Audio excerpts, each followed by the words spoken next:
démocratie participative et la citoyenneté sont essentielles et nous nous y étions engagés de créer plusieurs corps qui permettraient d'engager l'ensemble des habitants sur différents sujets. À cet effet, aujourd'hui même, nous avons lancé, vous l'avez sans doute peut-être vu, et dans les prochains jours, le collège a été mobilisé, et plus globalement l'espace jeune et la direction jeunesse que je remercie, pour lancer les ouvertures aux inscriptions pour le Conseil des jeunes. Vous l'aviez voté, l'ouverture est aujourd'hui, et dans les prochaines semaines après la clôture, nous aurons le plaisir de pouvoir enfin le réunir et le faire fonctionner. Deuxième chose, je m'y étais engagé, et nous le ferons le 19 novembre à 19h. Vous serez conviés ici même pour un événement également exceptionnel, à savoir ce que nous avions appelé les États généraux des briques rouges. Un événement où nous rassemblerons l'ensemble des habitants, ces 6000 habitants de ces 4 copropriétés, pour pouvoir échanger avec eux sur différents sujets.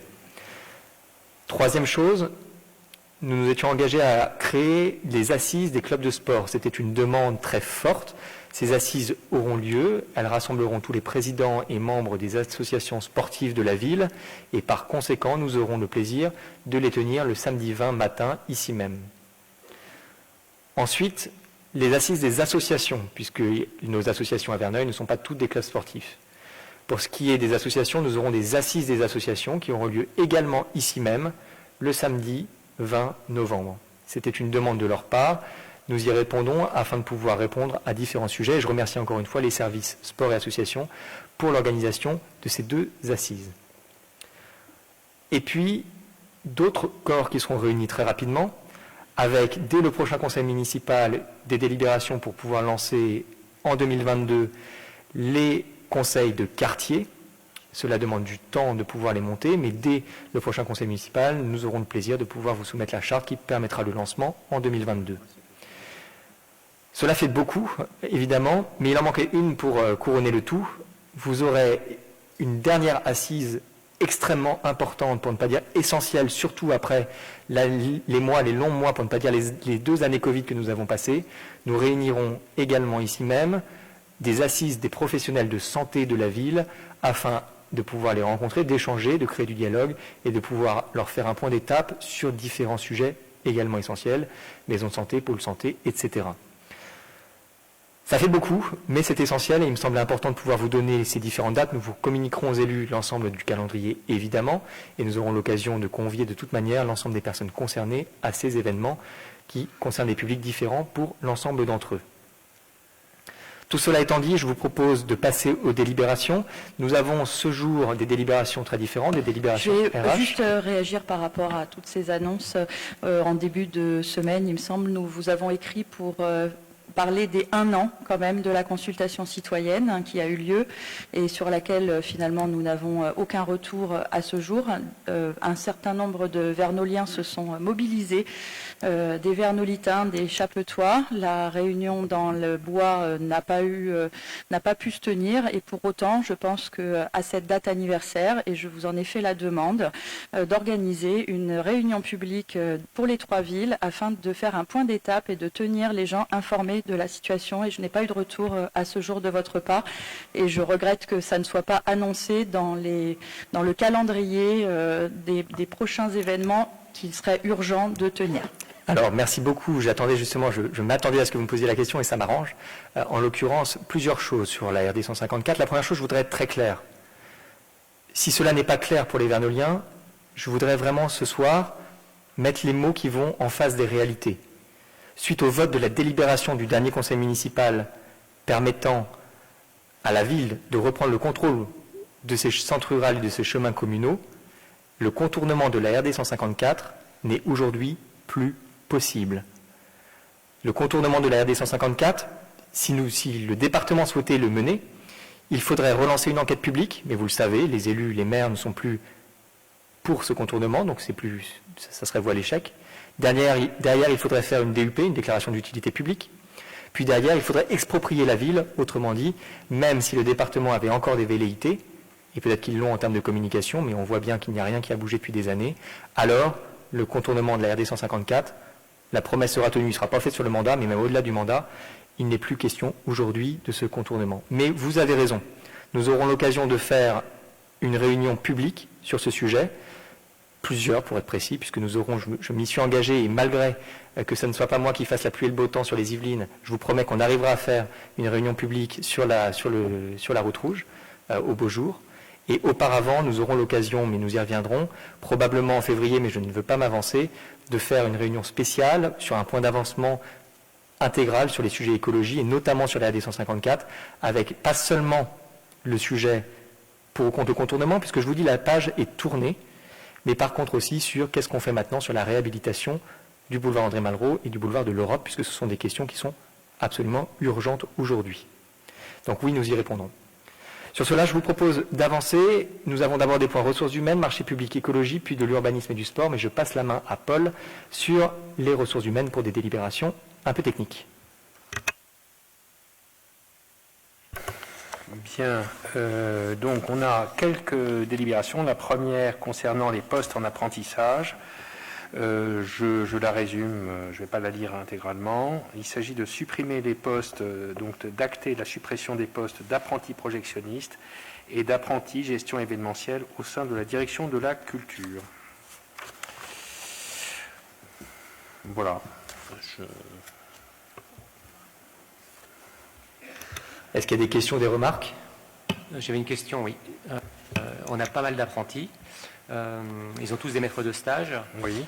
Je me souviens plus si on a discuté déjà de ce sujet, mais est-ce que ces maîtres de stage ont une formation spécifique?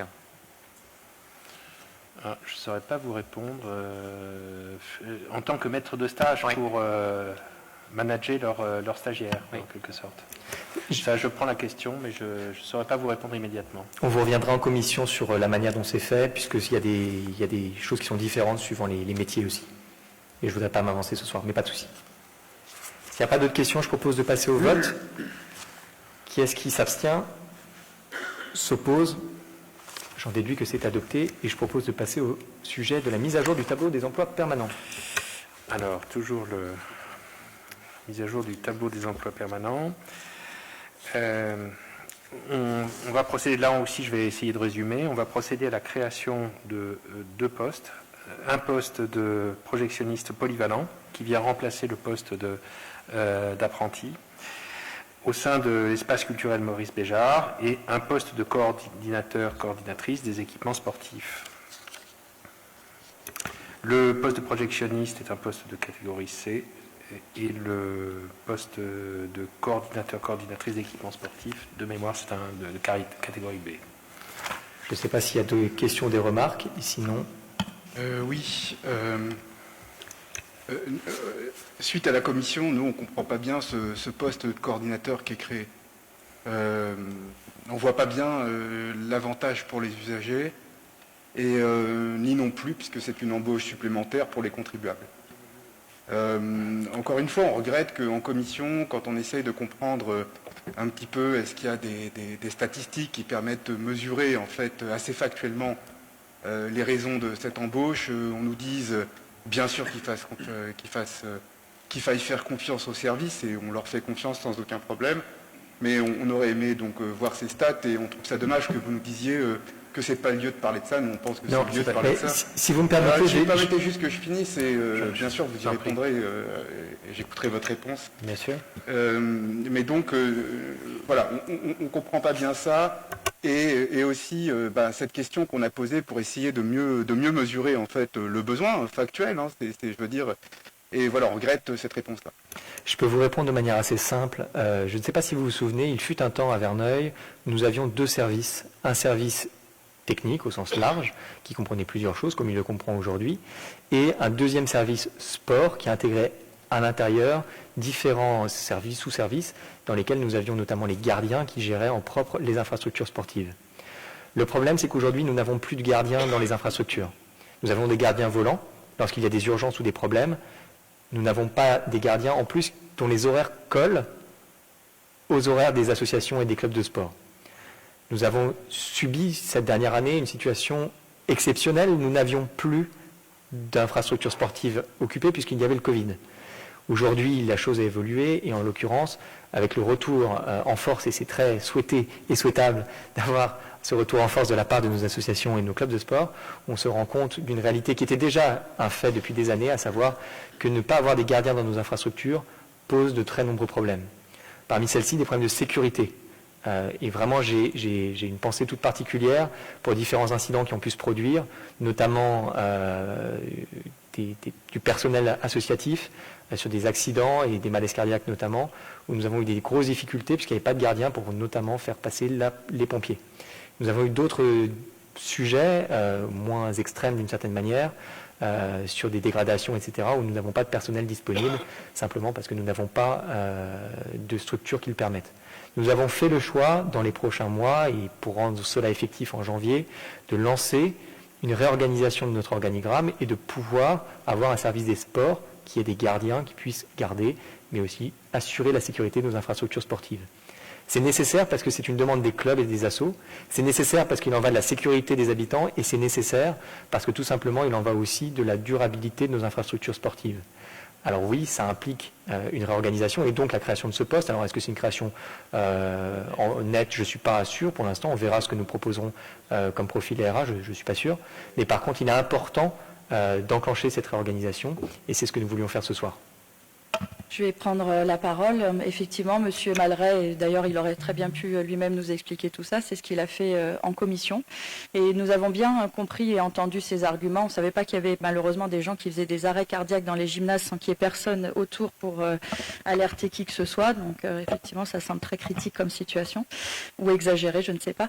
En tout cas, on a essayé de bien comprendre lors de cette commission, et Monsieur Malray pourra en témoigner, l'intérêt de la création de ce poste de coordinateur. Je crois que nous avons bien compris ce que vous expliquez, qui nécessitait la réorganisation et le transfert d'agents des services techniques au service des sports. Et pour autant, il n'y a pas... Cette étape n'est pas pour l'instant effective. Il semble qu'il y ait encore du travail pour qu'elle soit effective. Un dialogue social qui doit être engagé, qui va prendre du temps. Donc, pour nous, aujourd'hui, on pense que la création de ce poste est aujourd'hui prématurée et que le coordonnateur, finalement, de personnes, puisque pour l'instant, les transferts ne se sont pas faits, mais on a bien compris l'intérêt de réorganiser les horaires des agents pour occuper, mais pour autant, ces agents sont déjà coordonnés aujourd'hui par quelqu'un. Le service des sports était déjà le lien entre les associations et les services techniques. Donc aujourd'hui, il y a déjà ce fonctionnement qui nécessite effectivement de la réorganisation. Et pour nous, aujourd'hui, la création d'un poste est prématurée, donc nous voterons contre. Alors Madame Huard, juste pour être très clair, il ne s'agit pas de la création, il s'agit de l'ouverture. C'est très différent parce qu'en fait, l'ouverture, ça prend des mois. Autrement dit, si nous voulons être prêts pour le 1er janvier, c'est maintenant. Alors moi, je veux bien qu'on s'y prenne un peu plus tard, mais dans ce cas-là, c'est les associations que vous pénalisez, mais j'ai entendu votre vote. Donc vous exagérez toujours, je pénalise les associations parce que en janvier, il n'y aura personne. D'abord, on nous a parlé éventuellement de réaffectation de quelqu'un déjà en poste, donc c'est déjà effectif. Et pour autant, si vous arrivez à faire ce dialogue social d'ici janvier, ça sera assez réussi. Et pour autant, il y a déjà des compétences pour coordonner des agents qui existent déjà. Merci. Est-ce qu'il y a d'autres questions ou remarques? Sinon, je vous propose de passer au vote. Est-ce qu'il y a des abstentions? Des votes contre? J'en déduis que c'est adopté. Je propose de passer à la modification du tableau des effectifs au 1er décembre 2021.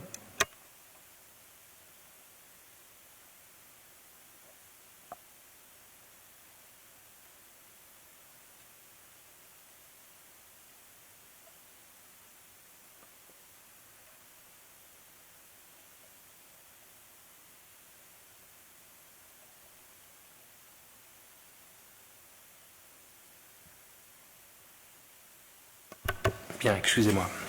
Alors, donc, modification du tableau des effectifs au 1er décembre 2021. Ce qu'il faut noter, c'est donc la création du poste de coordinateur dont on vient de parler, un changement de filière, intégration directe, c'est-à-dire qu'en fait, il s'agit d'une personne qui était ATSEM, qui a rejoint un poste administratif au sein du centre technique municipal. Il faut aussi tenir compte de toutes les arrivées de professeurs de l'école de musique et donc des modifications du temps de travail qui interviennent en début d'année pour l'ensemble de ces professeurs. Et le changement de filière, donc là on est sur un -1, donc de l'ATSEM qui rejoint le poste technique. Voilà, c'est ça qui pose. Je ne sais pas s'il y a des remarques ou des questions. Bon, c'est la suite logique de la délibération précédente. Je propose de la mettre au vote. Qui est-ce qui s'abstient? Vote contre? Logique. Merci.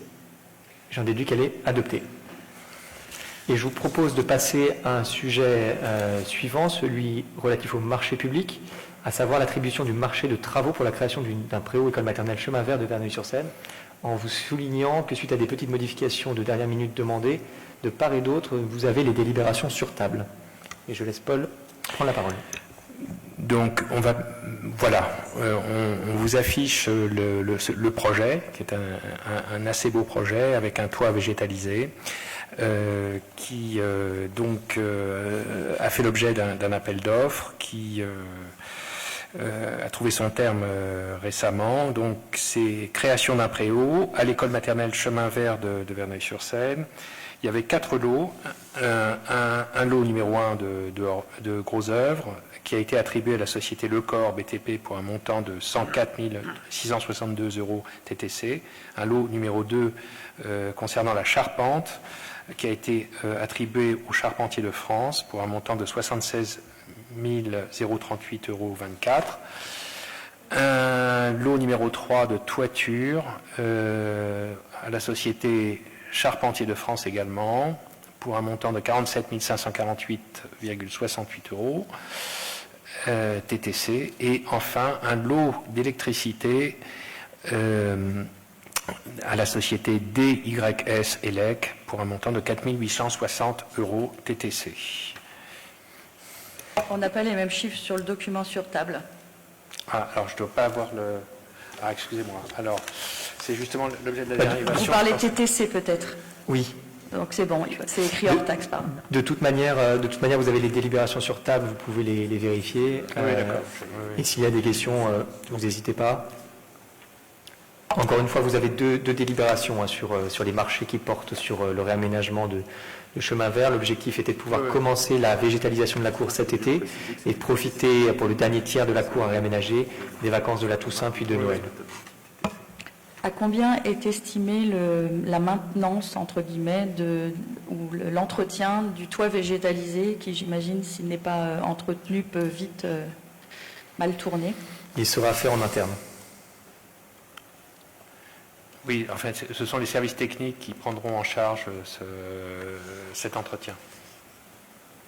D'ailleurs, sur le réaménagement de cette école, nous veillons à ce que l'ensemble des dispositifs qui soient mis en place, notamment la végétalisation,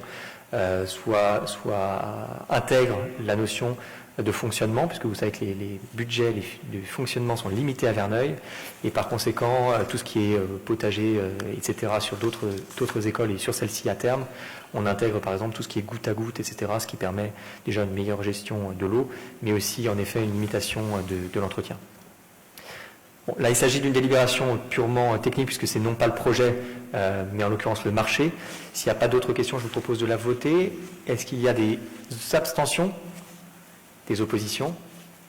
Je vous remercie pour cette unanimité. Et le deuxième lot qui va de pair.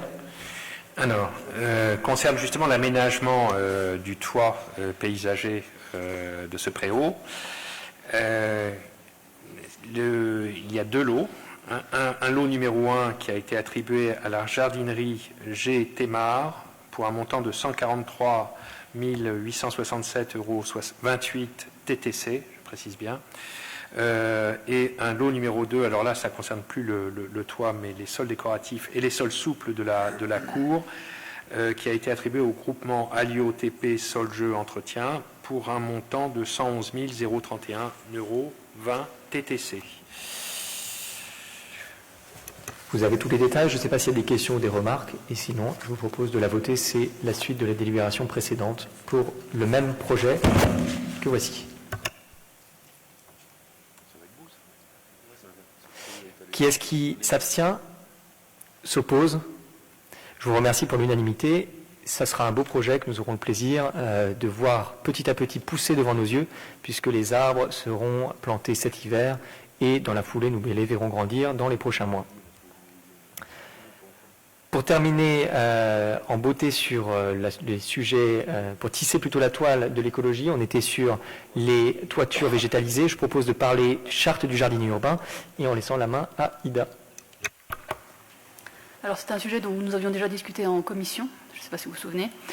Il s'agit en fait de proposer aux vernoliens qui le souhaitent de pouvoir cultiver ou en tout cas fleurir devant chez eux les parcelles qui ne seraient pas utilisées ou qui ne seraient pas mises en valeur par la mairie, à certaines conditions évidemment, mais vous pourriez retrouver la convention en mairie avec tout le formulaire à remplir pour accéder à cette demande. En fait, c'était une demande qui nous avait été faite plusieurs fois aussi par des riverains, et donc on a trouvé bon de faire toute une convention pour encadrer légalement toute cette possibilité.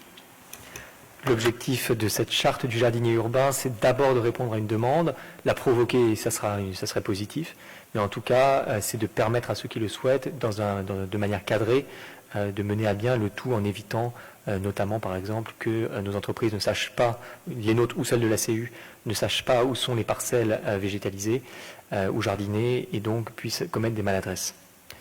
Est-ce qu'il y a des demandes de prise de parole ? Oui. Alors écologie, ça va être un bien grand mot. En fait, en lisant la charte, on avait déjà fait, Madame Delmas avait déjà eu l'occasion en commission de vous apporter des commentaires et des remarques sur cette charte, et parce qu'on avait essayé de comparer un petit peu avec ce qui se passait ailleurs. À aucun moment vous faites notion d'un appui méthodologique ou d'expertise technique de la ville, comme à Rouen ou à Paris, qui pourrait aider les citoyens à concevoir leur projet et sa faisabilité, est-ce qu'ils ne vont pas dépenser de l'argent à un moment donné pour rien. On ne voit pas non plus d'engagement des acteurs du territoire dans le projet, des associations, des événements et de la communication. La ville de Paris propose le démontage de revêtements des trottoirs autour des arbres à partir du moment où ils ne gênent pas les déplacements. On peut le voir régulièrement en photo et mise en valeur. Et à Strasbourg, la ville finance aussi et étudie le retrait des enrobages. Vous proscrivez la mise en culture de plantes comestibles et pour autant c'est ce qui peut motiver parfois les jardiniers en herbe. Et pour cela, Montreuil a spécifié dans sa charte et dans son règlement que la culture de plantes comestibles doit tenir compte d'éventuelles pollutions des sols, et du coup ça revient à ma première remarque. Effectivement, pour cela il faudrait que la ville soit aidante et apporte un appui technique aux citoyens. En fait, j'espère que quand même à la lecture de cette charte, des gens auront envie de jardiner, mais c'est vrai qu'elle elle aurait pu être plus poussée et plus ouverte. Nous avons étudié les différentes chartes dont vous parlez, et c'est un choix que nous avons fait, puisque au-delà de, par exemple, je prends l'exemple que vous évoquiez sur les comestibles. Le souci des comestibles, c'est qu'il peut très bien y avoir des soucis, notamment à Paris, vous verrez bien que les pieds d'arbres sont effectivement végétalisés, sauf que j'aimerais bien que vous me citiez des gens qui mangeront les tomates, qui mangeront les fraises, qui mangeront n'importe quoi qui aura poussé au pied des arbres, puisque certains maîtres de chiens, par exemple, qui ne sont pas forcément très bien intentionnés, feront uriner leur animal sur ces plantations. Donc, étant donné que aussi les gens peuvent très bien jeter des choses dans ces parties-là, il est évident qu'il peut y avoir les sols qui soient pollués après la plantation. Dans ce cas, est-ce que la mairie doit être responsable de ces dégradations et de ces possibles empoisonnements? Parce que ça peut être quand même aller loin. Je ne pense pas. Donc c'est pour ça que nous avons prescrit tout ce qui était alimentaire. Ensuite, pour l'aide de la mairie, le but c'est de faire participer les vernoliens et de voir déjà l'engouement qu'il y a. Donc non, on n'a pas souhaité mettre en avant cela. Pour tout ce qui est retirer les enrobés, il y a toute une étude qui est en train d'être faite et qui sera faite sur l'ensemble des voiries également. Donc pour l'instant, il n'y a aucune raison. D'autant plus qu'il existe pas mal déjà de zones dans Verneuil qui ne sont pas utilisées et qui peuvent très bien être mises à contribution pour cela. Je ne parlais pas spécialement du projet alimentaire. En tout cas, il y a des villes qui ont mis ça dans des bacs, qui laissent l'opportunité à des gens d'installer des bacs en hauteur. Donc ça évite quand même les problèmes de déjection. Et il y a au moins un vernolien que je connais qui a fait pousser des tomates de façon sauvage. On lui demandera s'il les a mangées. C'est pas le problème. Le problème, c'est est-ce que la mairie veut prendre la responsabilité s'il y a un problème? J'ai une autre remarque à faire. Vous prenez comme référence 3 exemples de villes. Strasbourg, 500 000 habitants. Paris, 2 millions d'habitants. Rouen, je sais pas, à vue de nez, de 2 à 300 000 habitants. Montreuil, 100 000. 100 000 habitants à peu près. Donc, est-ce qu'on a l'échelle suffisante pour fournir cette aide aux citoyens? Et est-ce que vous souhaitez qu'on recrute encore pour ça? Parce que c'est bien ça qui se pose comme problème. Certainement pas des recrutements. En tout cas, tout dépend ce qu'on définit comme aide technique et méthodologique, mais juste un conseil ne coûte certainement pas de temps aux jardiniers et leur permet aussi de partager leur métier et leur passion et peut-être de susciter des vocations. Ce que nous n'excluons pas, mais dans un premier temps, nous allons voir l'engouement sur cette charte du jardinier urbain. Est-ce qu'il y a d'autres questions ou remarques? Sinon, je vous propose de la voter. Qui s'abstient? Qui s'oppose? J'en déduis qu'elle est votée à l'unanimité, comme quoi, au moins, ça donnera un peu de boost pour cette charte du jardinier urbain, et j'espère qu'on aura, dans les prochains mois, l'occasion de voir nos parcelles éclore, s'égayer et se voir fleurir. Je vous propose de passer à un sujet extrêmement important, peut-être, je ne vais pas dire le plus important de la soirée, mais parce qu'il n'y a pas de degré, mais vous savez combien, durant la campagne des élections municipales, le sujet de la pointe de Verneuil a été prégnant. Vous savez combien le sujet des garéoles sera structurant pour les prochains mois, pour les prochaines années, et bien entendu, sans doute, pour les prochaines décennies. Par conséquent, il est important aujourd'hui, et je passe la parole à Eugène immédiatement, de vous présenter cette délibération relative à l'instauration d'un périmètre d'études sur les secteurs dits de la pointe de Verneuil et du Rouillard. Je souhaiterais qu'on mette à la localisation du périmètre d'études avec zonage du PLUI, s'il vous plaît. C'est chose faite. Merci. Bon, en fait, il faut bien reconnaître qu'aujourd'hui, nous avons un peu, suite à notre campagne électorale, changé un peu le fusil d'épaule. Donc aujourd'hui, nous sommes partis sur une proposition, enfin sur une étude sur la possibilité de lancer une étude de périmètre dans ce périmètre que vous voyez devant vous, particulièrement sur la pointe, où je vous rappelle qu'il y avait 600 logements, il y avait une école, et il y avait aussi un restaurant qui s'appelait Chez Gégène. Merci pour lui. D'autre part, tout cet ensemble-là, aujourd'hui, est à revoir en totalité. Donc pour le revoir en totalité, sur la partie que vous avez sur votre gauche, nous continuerons bien évidemment d'avoir des entreprises, mais aussi des logements associés à la gare des Clairières. Sur la partie que vous voyez sur votre droite, nous souhaitons aussi que nous ayons une possibilité d'avoir un endroit où les cars pourraient s'arrêter, où la population pourrait éventuellement trouver à se garer, en augmentant pourquoi pas le parking existant. Pourquoi l'arrivée du RER E va modifier totalement notre façon de vivre et aussi notre façon de recevoir des personnes qui viennent de l'extérieur de Verneuil. En ce qui concerne la SNCF, bien évidemment, ça ne change pas, quoique je n'espère pas qu'un jour ça change. Et de l'autre côté, nous aurons à traiter les parties difficiles, telles que les matériaux, etc. Une société vient de racheter la partie de la Francilienne et va y installer son siège social. Et j'ai les promesses de leur part qu'ils vont dégager un peu tout ce qui n'est pas joli dans ce coin-là. Donc voilà ce que je voulais vous expliquer aujourd'hui. Maintenant, la délibération que je vais vous lire va fixer le cadre total de cette opération. Et je vais vous la lire parce que c'est important qu'on la lise ensemble. Donc l'objet, c'est l'instauration d'un périmètre d'études sur les secteurs dits de la pointe de Verneuil et du Rouillard. Suite à l'abandon du projet urbain de la Marina sur le site dit la pointe de Verneuil, la commune a décidé de réfléchir au devenir de ces espaces.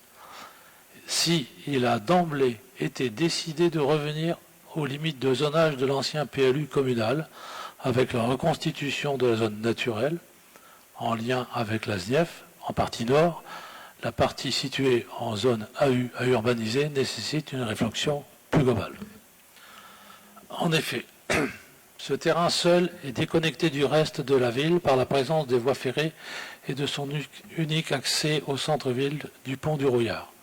Avec une approche plus globale et en prenant en compte l'arrivée du prochain RER sur la ville, il convient de se pencher sur l'avenir des terrains situés autour des 2 futurs pôles et halls. La proximité avec les étangs de la base de loisirs vient aussi poser la question du lien avec la Seine et de la relation que notre ville a avec le fleuve, relation presque inexistante à l'heure actuelle.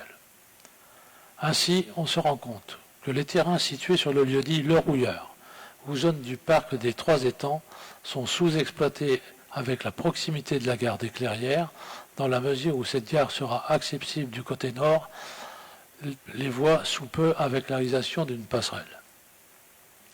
La redéfinition du secteur de la Pointe et la prise en compte du secteur du Rouillard amènent donc à engager une réflexion sur l'évolution que la commune entend donner à ces secteurs dans les objectifs de préservation des espaces naturels, de connexion et d'ouverture vers le fleuve et la base de loisirs, de développement urbain et d'activités et le développement de liaisons douces et les transports.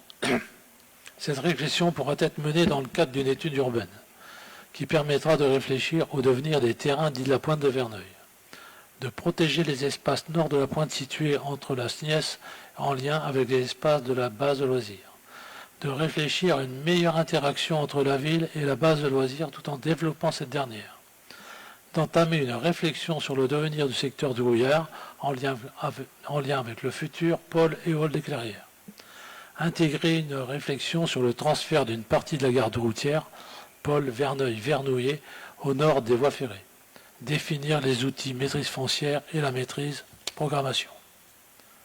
En conséquence, et afin de ne pas compromettre la faisabilité future des réflexions engagées sur cette zone, d'une part, et de ne pas rendre plus onéreuse sa réalisation d'autre part, il s'avère nécessaire d'instaurer un périmètre d'étude au sens de l'article L 424-1 du Code de l'urbanisme. J'espère que vous l'avez. Si vous ne l'avez pas, je peux vous en donner une photocopie. L'instauration d'un tel périmètre permet à l'autorité compétente en matière de délivrance des autorisations d'urbanisme de surseoir à statuer sur toute demande lorsque des travaux, construction ou installation sont susceptibles de compromettre ou de rendre plus onéreuse la réalisation d'une opération d'aménagement. Ça, c'est important ce que je viens de vous dire là. Ce périmètre se traduit par une délibération motivée de l'autorité à l'initiative du projet, qui doit prendre en considération le projet d'aménagement et délimiter précisément les terrains concernés. Cette délibération produit ses effets dès l'exécution de l'ensemble des formalités d'affichage, affichage en mairie, mention de l'agenda à diffusion départementale. Elle cesse de produire effet si, dans un délai de 10 ans, à compter de son entrée en vigueur, la réalisation de l'opération d'aménagement n'a pas été engagée. Ça vous rappelle peut-être quelque chose. Le périmètre d'étude approuvé doit également être reporté en annexe du plan local d'urbanisme intercommunal dans le cadre d'une procédure de mise à jour. En l'espèce, le périmètre d'étude proposé est délimité par la Seine au nord, les voies ferrées au sud, la RD 59 à l'ouest et la limite avec Vernouillet à l'est. Il comprend des espaces suivants. La zone dite du Rouillard, zone UE du PLUI. La gare de triage, zone NE de la partie située derrière la gare Vernouillet, zone AUDD. La zone dite de la Pointe de Verneuil. Le secteur autour de la gare des Clairières, compris parking des Trois Chênes et parking de la place de Résistance. L'étang du Gaillardon et les espaces limitrophes. L'étang de la Grosse Pièce et les espaces limitrophes BNO, centre équestre, camping.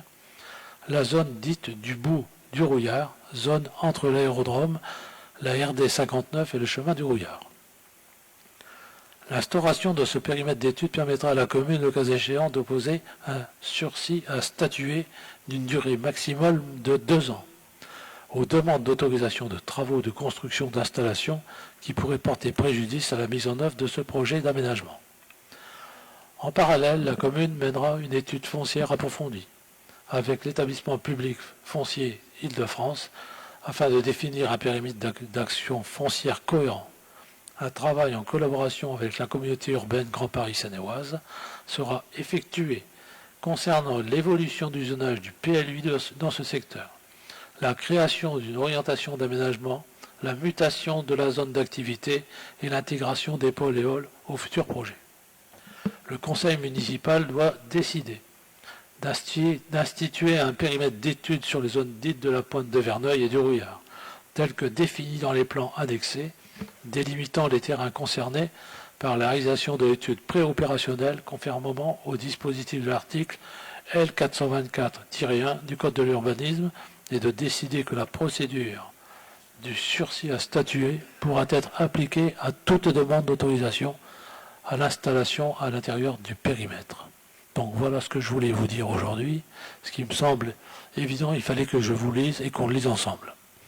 Donc notre proposition, c'est, considérant que l'instauration d'un périmètre d'étude est nécessaire pour surseoir à statuer sur toute demande d'autorisation concernant des travaux, construction ou installation susceptibles de compromettre ou de rendre plus onéreuse la réalisation du projet d'aménagement, le conseil municipal, après avoir délibéré, décide d'instaurer un périmètre d'étude suivant les plans joints en annexe de la présente délibération, délimitant les terrains concernés par la réalisation de l'étude préopérationnelle conformément aux dispositions de l'article L.421-1 du Code de l'urbanisme, et décide que la procédure du sursis à statuer pourra être appliquée à toute demande d'autorisation de travaux, construction ou installation à l'intérieur du dit périmètre.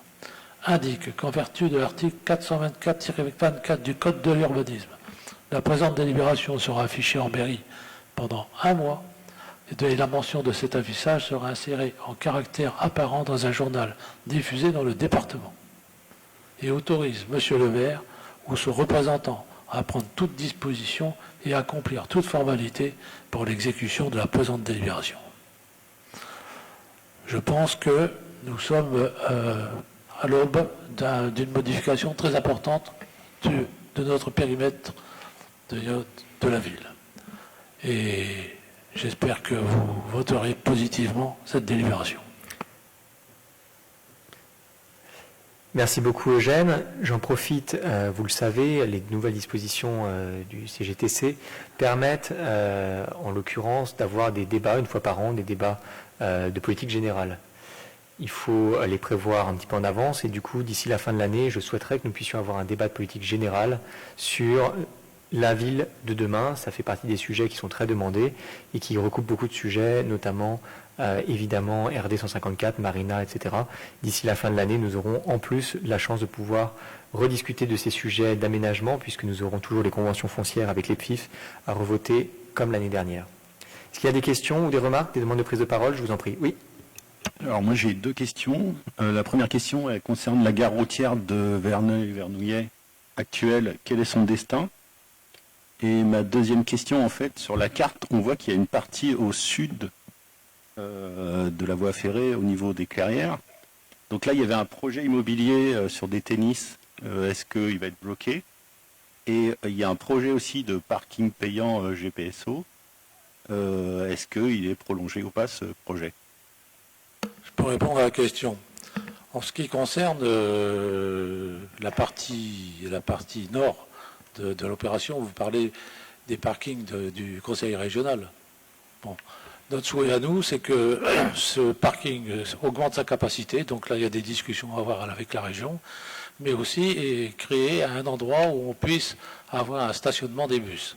C'est très important parce que le centre-ville aujourd'hui ne peut plus accepter des compléments de gare. Il est évident que actuellement avec le RER-E, la population qui se trouve au nord de la Seine va déboucher, c'est évident.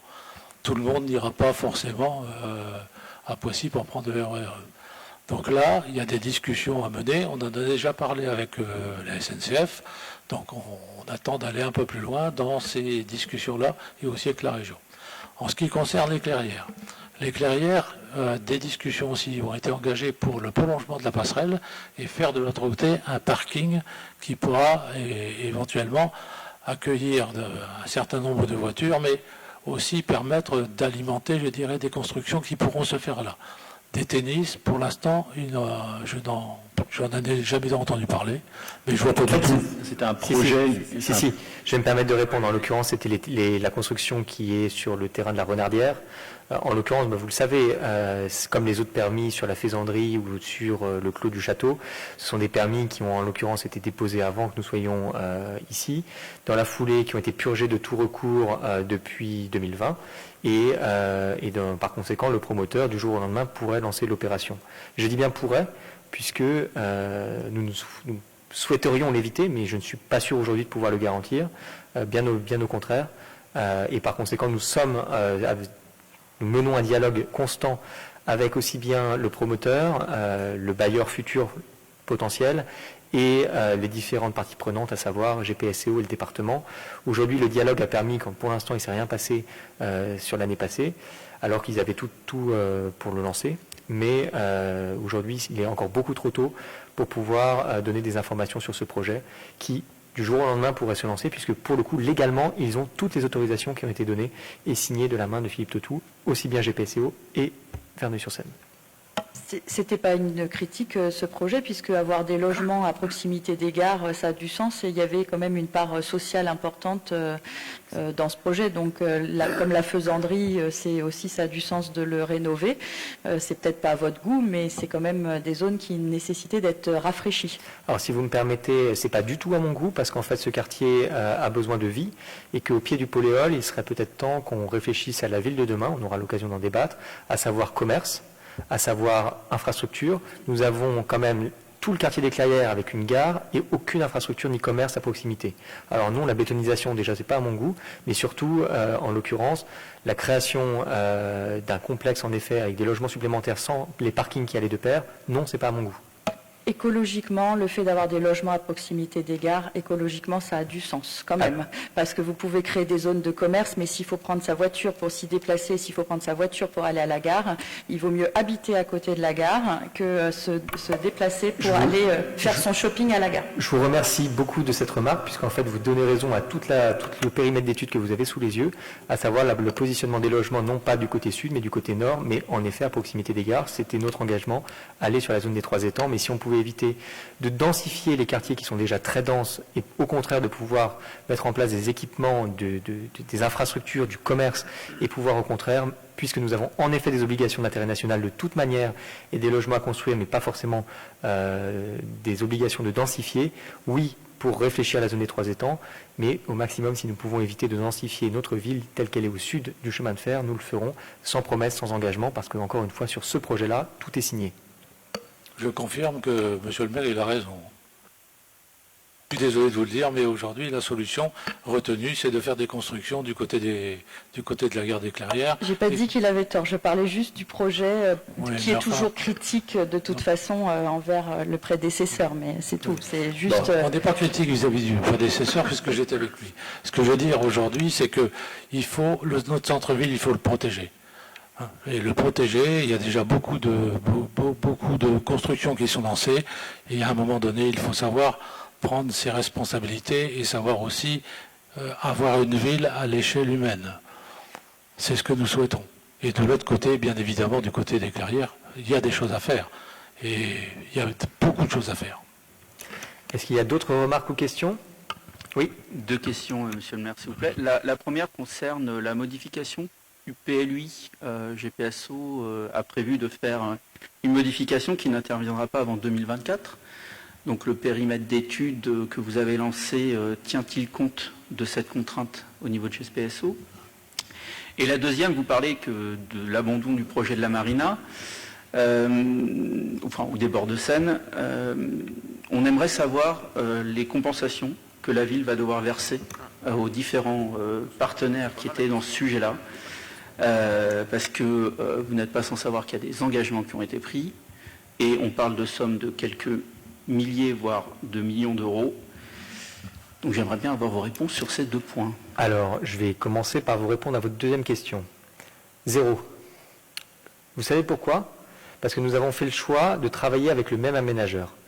Nous avons fait un deal qui est de proposer au même aménageur, à savoir Urbanera, qui est une filiale de Bouygues, pour éviter de devoir payer toutes les compensations qui en effet auraient été dues si nous avions tout abandonné, de travailler avec eux sur l'ensemble du périmètre d'études dans un premier temps. C'est ce qui nous permet aujourd'hui d'éviter une affaire des bois bis, telle que vous l'aviez évoquée plusieurs fois.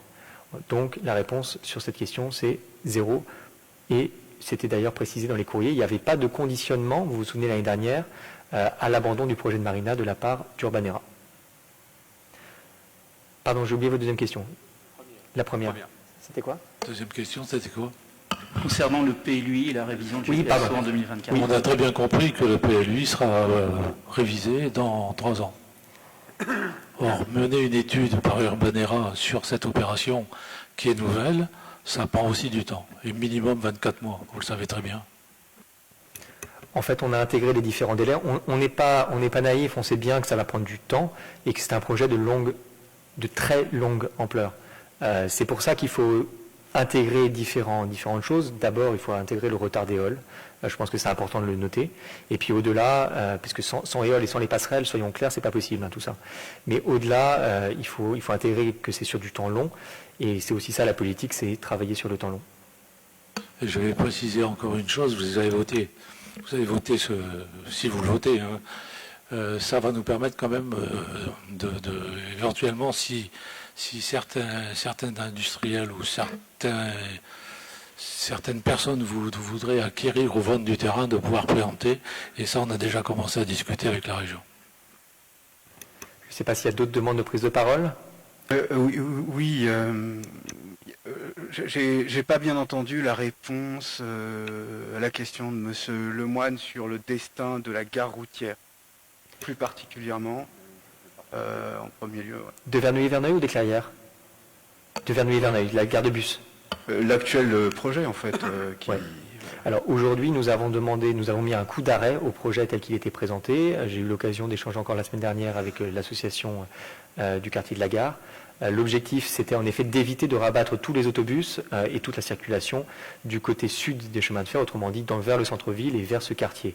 Pourquoi? Parce qu'en fait, on va se retrouver engorgé, et surtout parce que la création du Clos du Château fait que la rue Claire n'est aujourd'hui plus du tout adaptée à la circulation.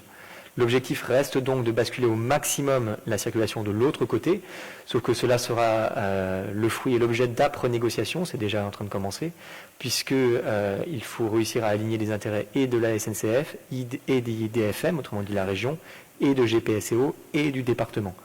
Pour le coup, nous avons bon nombre d'alliés sur ce combat, à commencer par Vernouillet, puisque l'objectif de pouvoir utiliser des parcelles qui sont à Vernouillet entre le centre opérationnel de police et la gare, qui sont aujourd'hui en friche et qui appartiennent à la région, et d'imaginer que demain cela puisse être un complément du parking, c'est un projet qui est partagé.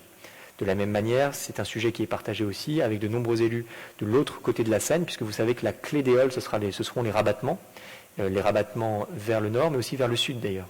Et par conséquent, avoir une gare qui soit réorientée de l'autre côté nous permet d'éviter la circulation, favoriser les mobilités douces dans le centre-ville, et de mieux capter les flux qui viendront de l'autre côté de la Seine jusqu'à Cergy.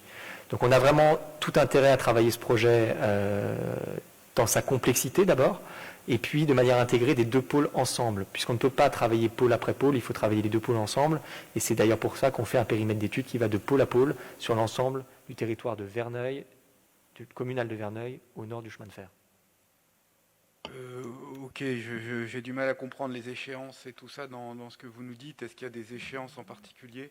Un calendrier limite? Enfin, quelles sont vos marges de manœuvre en fait là-dessus?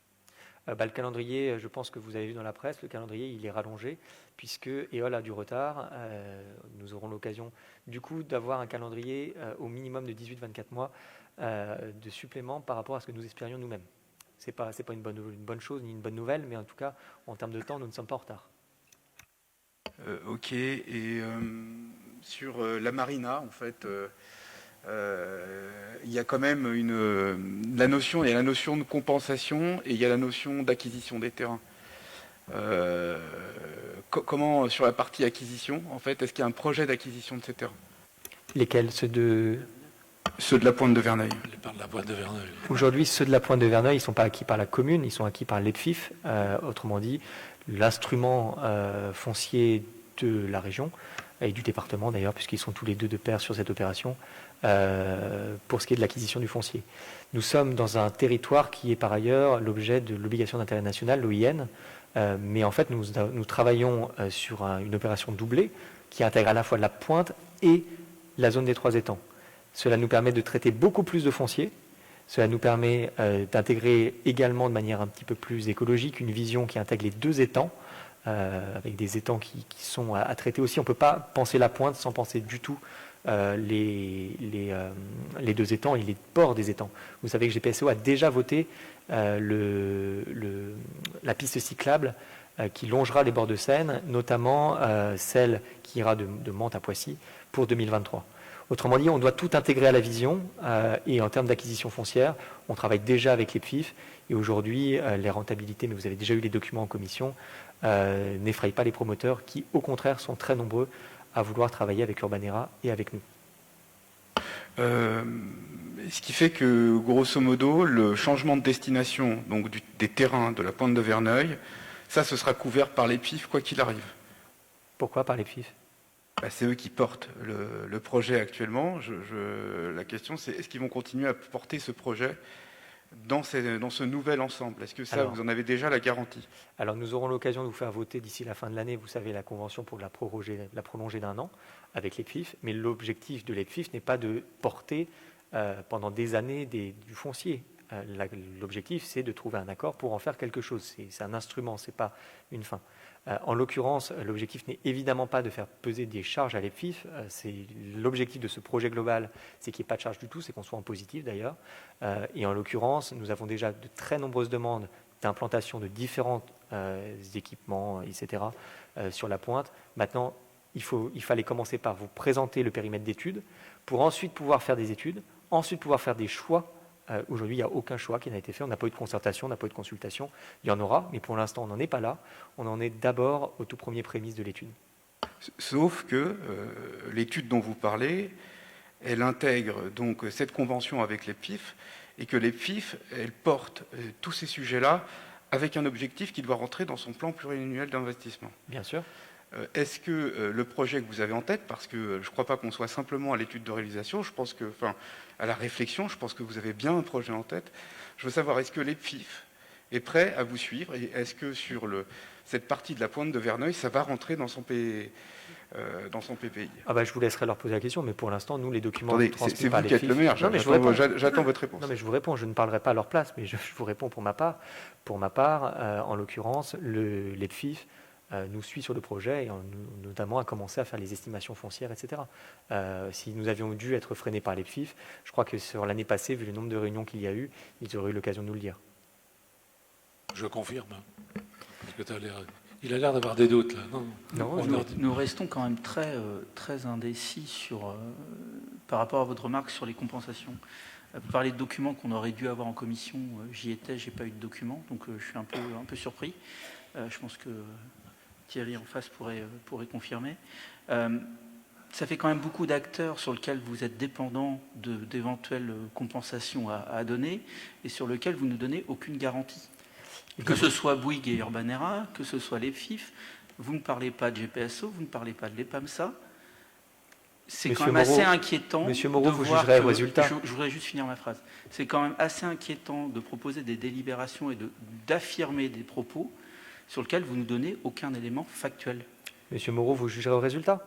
Mais vous nous demandez à chaque fois de juger au résultat. La dernière fois, vous nous demandiez de vous croire sur parole. Vous ne faites pas confiance. Preuve en est qu'aujourd'hui, nous n'avons pas les éléments. Nous sommes encore un conseil municipal où nous n'avons pas eu les éléments. Sur quels éléments?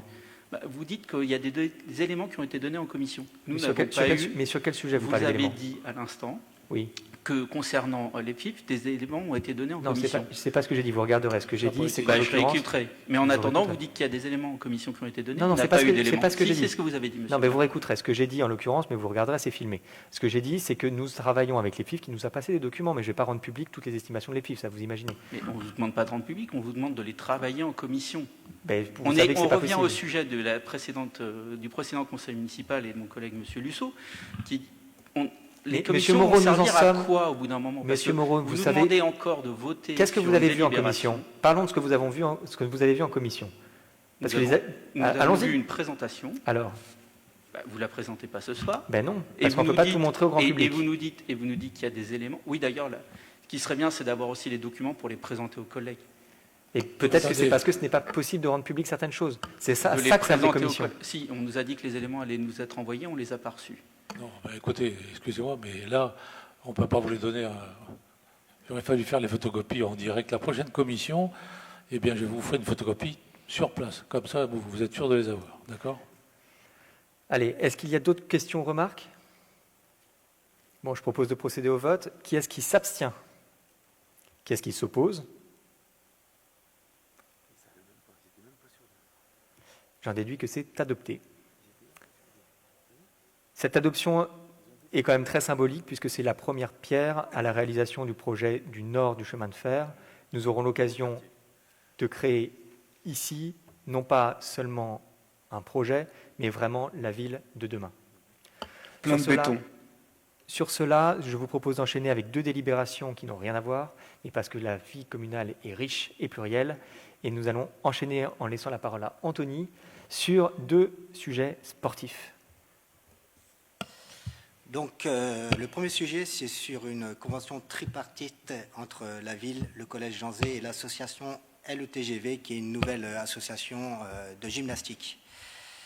Donc, dans le cadre d'une volonté municipale de diversifier l'offre sportive et puis de développer des nouvelles activités sportives sur le territoire, la ville a décidé de travailler avec l'association LETGV et le collège Jean Zay pour développer une activité gymnastique qui n'existait pas auparavant. Donc, l'association de gymnastique Les Étoiles Gymniques de Verneuil-sur-Seine dispensera une grande partie de ses cours au gymnase Pierre de Coubertin, qui est le site sportif dédié normalement au collège Jean Zay et actuellement qui est propriétaire du matériel de gym. Donc, la ville et le collège mettront à leur disposition à titre gratuit toutes les installations, les équipements sportifs et le matériel gymnique existant pour cette pratique. Donc, une convention tripartite a été rédigée entre les 3 parties pour définir les modalités d'utilisation, de mise à disposition, les contreparties de cette mise à disposition et d'achat du futur matériel gymnique. Donc, ça sera le service des sports qui sera garant des bonnes relations partenariales entre les parties pour accompagner matériellement ou financièrement également un futur projet d'investissement. Donc, il est proposé au conseil municipal d'autoriser la signature de cette présente convention. Merci beaucoup, Anthony. Est-ce qu'il y a des questions ou des remarques? Est-ce qu'il est toujours prévu et dans quelle commission de voir les investissements pour les autres clubs, parce que c'est assez présent et prédominant puisque vous prévoyez de discuter à 1 à 2 fois par an des investissements en matériel à réaliser. J'ai pas l'impression qu'on discute autant, je sais pas, avec le judo par exemple ou avec d'autres sports qui ont des nécessités de matériel important. Est-ce que vous avez aussi prévu ça, Monsieur Eric? On en discute tous les jours, je vous rassure, je vois tout le monde tous les jours, il n'y a pas de problème, il y a matière à sujet sur beaucoup de choses. Et c'est aussi ça prend énormément de temps. Et c'est aussi à ça que serviront les assises des clubs sportifs qui sont une première sur la ville, pouvoir permettre à l'ensemble des clubs de pouvoir échanger même entre eux sur du partage de matériel, sur des bonnes pratiques, etc. S'il n'y a pas d'autres questions, je vous propose de passer au vote. Qui est-ce qui s'abstient? S'oppose? J'en déduis que c'est adopté à l'unanimité. Et sur cela, je propose de passer à la dernière délibération et je laisse Anthony renchérir sur le VAC. Alors, effectivement, la dernière, c'est le renouvellement du partenariat avec l'association Verneuil Athletic Club pour une convention donc, et la mise à disposition d'un éducateur sportif. Donc, c'est pour en faveur du sport.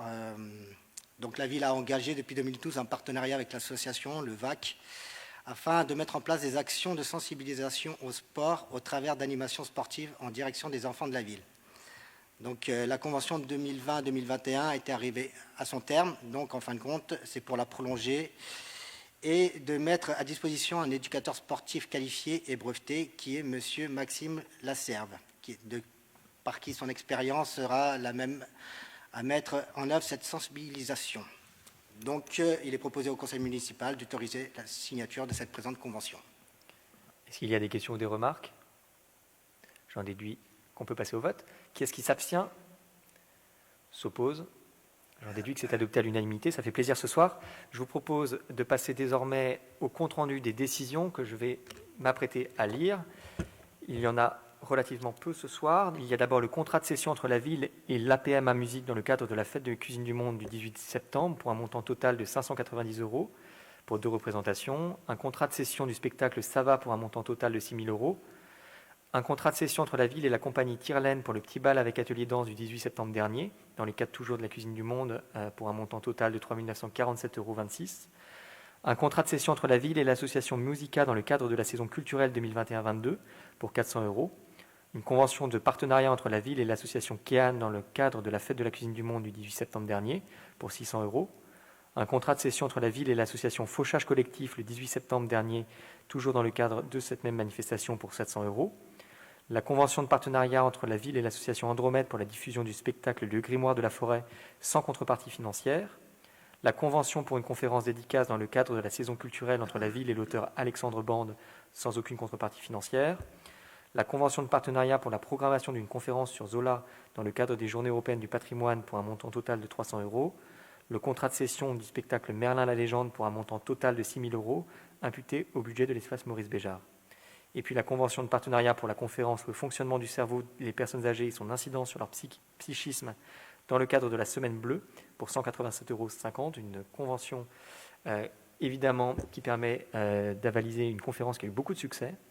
Et puis enfin, une convention de prêt d'exposition L'art des tiwis et les objets traditionnels des aborigènes entre la ville de Verneuil et l'ambassade d'Australie, sans contrepartie financière et pour une exposition absolument sublime que vous aurez l'occasion de découvrir dans les prochains jours. Sur cela, ce soir, nous n'avons... J'ai une question, monsieur le maire. Oui, je vous en prie. En fait, il y a 2 conventions qui nous ont été présentées en convention culture. Tout à fait. Qui ont été signées et qui ne sont pas là. Je laisse peut-être Olivier. Oui, vous pouvez préciser un peu plus En fait, les 2 conventions en question? On a 2 conventions avec Notre-Dame. D'accord, c'est 2-là. La première convention, c'est un partenariat entre la médiathèque Marie-Claire Thion et le CDI lycée Notre-Dame, où les 2 parties s'engagent à mettre un lien sur le catalogue de l'autre partie sur leur page internet pour que chaque membre de chaque bibliothèque puisse consulter le catalogue de l'autre et l'engagement de créer un compte emprunteur pour chacune des 2 parties. Celle-là. Et la deuxième, c'est une convention de mise à disposition d'une enseignante de l'école de musique sur le même principe que la mise à disposition d'un éducateur sportif qu'on avait déjà voté précédemment, c'est-à-dire que l'école s'engage à rémunérer au prorata des élèves non vernoliens ces heures fournies par une agente de la ville. Donc la question, c'est il faut les rajouter. En fait, les conventions sont trop récentes pour pouvoir être présentées au conseil municipal. Elles seront dans le prochain conseil municipal. Je ne sais pas s'il y a d'autres questions sur les comptes rendus des décisions. S'il n'y en a pas, je vous propose de passer au sujet suivant. Il n'y a pas ce soir de questions orales ni de questions écrites, mais si vous le souhaitez, il y a toujours la possibilité de poser des questions diverses avant d'ouvrir ensuite au public. Est-ce qu'il y a d'autres questions, remarques ? Je vous propose... Oui, je vous en prie. Bonsoir. Je vois qu'il n'y a pas d'intervention, je vais en faire une. Tout va bien, monsieur le maire. Je trouve que ce soir, la séance a été un relatif calme. Vous avez fait esprit d'une grande ouverture. Vous nous avez présenté nombre de concrétisations. Très bien. Vous avez envoyé 2-3 griffes gentilles à l'opposition. Madame Huard a essayé de faire quelques propositions. Elle s'est un petit peu fait tancer.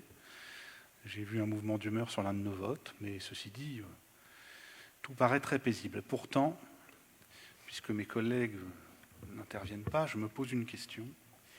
Puisque j'apprends par la presse que un nouveau groupe d'élus vient de se constituer. Alors visiblement, il fait partie de votre majorité, mais je constate que vous avez 5 membres de votre majorité qui aujourd'hui créent un nouveau groupe qui s'appelle Action et Progrès Verneuil. Pour Verneuil, ou ça va être pour Verneuil, puisque AEPCV, présidé par M. Bacle. Donc, alors se posant en soutien de la majorité, on s'interroge puisque déjà la semaine dernière, non, pardon, excusez-moi, il y a un mois, vous avez redistribué des délégations et vous n'avez pas répondu à la question de Mme Huard, que je trouvais très fondée sur les raisons de ces redistributions, mais à la limite, c'est vos affaires. Mais on constate que M. L'Enfant fait partie de ce groupe. Enfin, voilà. On s'interroge sur ce qui se passe dans votre majorité. Voilà. Monsieur Fréjabu, je laisserai Monsieur Bacle s'il souhaite prendre la parole.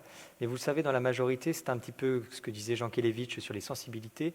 On peut être pluriel et différentiel, et en l'occurrence, le dialogue est de bon ton. Je ne sais pas si Georges-Édouard souhaite prendre la parole, moi j'ai pas de souci. Oui, vous êtes très ouvert en fait. Hein, Toujours. Je vais en effet prendre la parole. Merci de me l'accorder, monsieur le maire. Moi, je considère, vous savez, c'est comme dans un couple. Hein. En général, les emmerdes, ça commence à partir de 2. Donc, imaginez à 23, il y a forcément différents courants. À titre personnel, c'est pour ça que pendant des années, j'ai préféré partir en vacances seul. Comme ça, il n'y avait pas d'embrouille.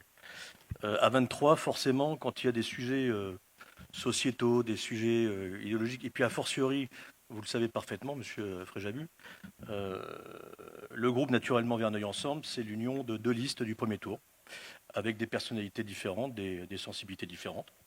Moi, j'en fais partie. En règle générale, j'ai quand même une liberté de parole et de ton en bureau municipal, qui m'est quelquefois reprochée. Mais j'ai toujours considéré que c'était dans les engueulades qu'on réglait les problèmes. C'est pas en ayant le doigt sur la couture. C'est un terme que j'utilise, notamment dans la sphère privée et dans la sphère professionnelle. En substance, oui, vous avez raison, nous avons constitué un groupe. Alors bizarrement, on l'appelait EPV, c'est une petite pichenette au premier adjoint, les acronymes n'étant pas recevable à l'INPI, voilà, on a changé la terminologie. Mais effectivement, c'est un groupe soutien de majorité. Et pour boucler par rapport à ce que le maire a dit en tout début de conseil municipal, lorsqu'il a évoqué l'ensemble des assises qui allaient jalonner les prochains mois, d'ailleurs je regrette qu'il n'y ait pas les assises de la sécurité que j'avais demandé en BM, parce que ça c'est un sujet clivant, d'accord, pour certaines personnes. Avant d'aborder le sujet des assises, monsieur le maire avait dit que on était tous pour la démocratie participative. Alors effectivement, la démocratie participative, vous savez, c'est comme la sécurité, l'écologie, etc. C'est un terme à la mode depuis des années. Mais la démocratie participative, à mon sens, elle doit s'exprimer effectivement dans des assemblées très élargies, dans des assemblées moins élargies, comme ça, mais aussi au sein du bureau municipal. On a eu le sentiment que certaines voix n'arrivaient pas suffisamment à s'exprimer. Il y a eu des divergences. Qui n'a jamais eu de divergences dans son couple, dans sa famille, etc., au niveau de son boulot. Voilà, donc nous avons effectivement décidé de créer ce groupe pour que notre voix soit clairement entendue. Et donc, effectivement, comme le rappelle le courrier que j'ai remis au maire ce matin et à sa directrice de cabinet, c'est un groupe de soutien de majorité. Ce n'est pas un groupe qui a vocation à faire scission. Voilà. Donc acte, est-ce qu'il y a d'autres questions ou remarques ? Oui. Alors, je vais jouer avec les acronymes, mais AEPV, c'est pas loin d'ACPV, faites gaffe. L'annonce la création d'un groupe dissident au sein de la majorité seulement un an après finalement les élections municipales, ça traduit pour nous, c'est vraiment le symptôme d'un dysfonctionnement du dialogue et de la cohésion dans la nouvelle équipe municipale. Et nous avons eu quand même maintes fois l'occasion de dire aux Vernoliens les difficultés que nous avions à communiquer, à transmettre des opinions et en tout cas à être animés correctement par le maire. Un quart de la majorité du conseil se retrouve dans une démarche finalement exceptionnelle et ça montre quand même que la capacité à rassembler et à réunir les Vernoliens autour d'un projet fédérateur semble échouer avec cette intention dans les faits. Ça montre l'atmosphère évidemment de défiance que nous condamnons toujours depuis plusieurs mois et qui isole encore un peu plus notre maire. Les Vernoliens évidemment aspirent toujours à mieux et notre ville mérite mieux qu'un spectacle où toujours l'opposition à laquelle nous appartenons est fustigée, où les voix discordantes dans la majorité finalement s'écartent d'elles-mêmes. Est-ce qu'il y a d'autres demandes de prise de parole ? Je voudrais juste vous féliciter de maintenant être dans l'opposition, si on peut vous féliciter. Je pense que votre petite phrase en disant que vous êtes soutien de la majorité vous permettra d'avoir des considérations meilleures que celles que malheureusement nous, opposition, nous pouvons avoir. Merci. Sur cela, je permets de clôturer le conseil municipal et évidemment, s'il y a des personnes qui souhaitent prendre la parole dans le public, n'hésitez pas. Comme